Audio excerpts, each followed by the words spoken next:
정치 혐오군 중에 은근슬쩍 편승해 있던 내가 국내 정치 전반에 대해 이토록 관심을 가지게 될 줄을 누가 알았던가. 살다 이런 날도 다 있구나 싶다. 그런데 여기엔 일종의 부작용 같은 것이 뒤따르기도 하니 하루가 멀다 하고 정부의 비상식적인 논조를 경험하느라 웃음 따위는 내진즉 사라져버린 지 오래되었다. 실소 이외에는 말이다. 이 정부는 작정하고 전 국민 집단 우울증 심화에 총력을 기울이고 있는 것 같은 착각이 들 정도이다. 대략 30% 이상의 현 정부 지지층들에 묻고 싶어진다.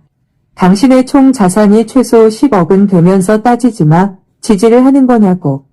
그렇다면 100번 1000번 이해해드리고 싶은 것이다. 가진 자들에게는 10만 원 같은 10억이겠지만 우리 서민들의 입장에서는 평생 만져 보지도 못하고 죽을 금액의 확률이 높을 것이다. 그런데도 부자 감세 정책을 대폭 확산하고 노동자를 도외시하는 정책을 일삼는 정부에 아물라 박수를 치고 있는 사람들을 어떻게 이해해야 할지 난감한 것이다. 하긴 그럴 수 있다. 이해가 된다. 실제로 나부터도 정치 돌아가는 상황에 눈을 떼기 전까지는 천지도 모르고 나부되었으니까. 그러니 애당초 입천말을 할 처지가 아니란 걸 잘 안다. 그래도 화가 안 풀리고 불쾌하다면 과거의 내가 나에게 너무 화가 치밀어서 하는 말이니 부디 용서를 바란다.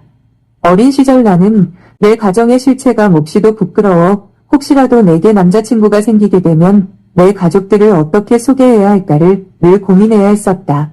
돌이켜보면 정작 부끄러워했어야 할 일은 나에게 남자친구가 생기지 않는 이유를 고민했어야 했는데 말이다. 지금은 아름다운 강산 내 조국 대한민국에 태어난 것만으로도 충분히 과분하게 생각하며 살고 있다. 그런데 어느 날부터 대통령을 부끄러워하고 있는 나를 발견하게 된 것이다. 그 어려웠던 코로나 전국에서도 안정적인 의료체계와 높은 국민의식으로 세계적인 주목을 받았던 위대한 대한민국이 아니었던가. 그런데 정권 바뀐 지 2년도 채 되지 않았는데 눈 떠보니 후진국이라니 이것이 웬일인지 모르겠다. 게다가 전 국민 집단 우울증을 넘어서 전 국민 집단 자괴감에 빠져있는 것 같은 느낌은 나만의 착각인 것일까. 벼랑간 국내 지식인들보다 나라 밖의 석학들이 아파트와 코리아를 걱정해주는 이상한 나라가 된 것이다.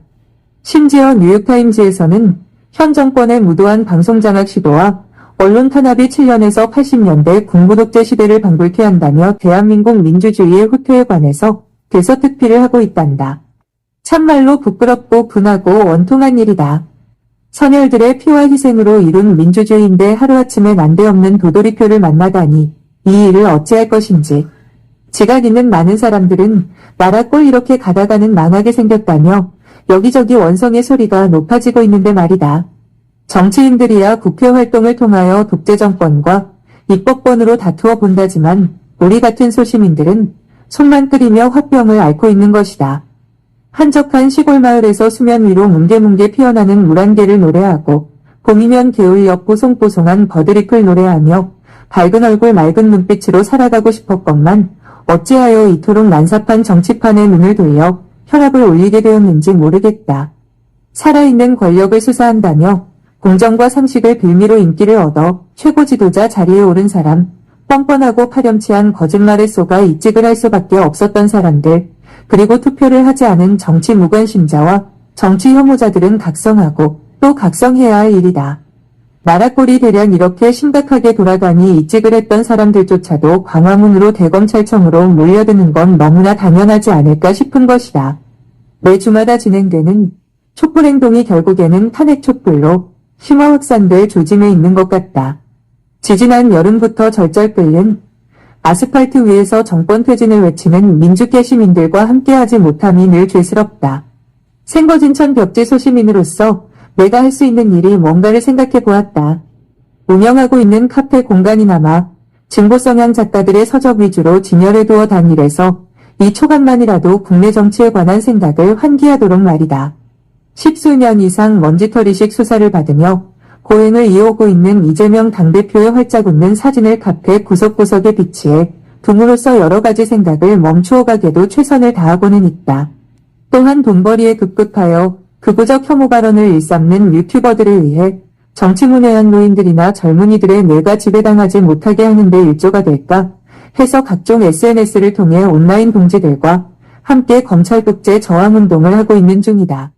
가진 자들이 더 가지려고 약자를 밟으며 판치는 세상, 그리고 덜 가진 사람들이 더욱 가난해질 수밖에 없는 정책으로 일관하는 이 정권을 눈뜨고는 볼 수 없기에 말이다.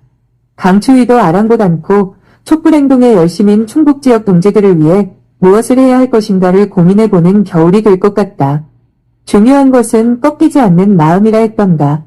그렇다면 중간에 꺾이지 말고 마지막까지 검찰 독재와 투쟁을 꽝, 꽝, 꽝.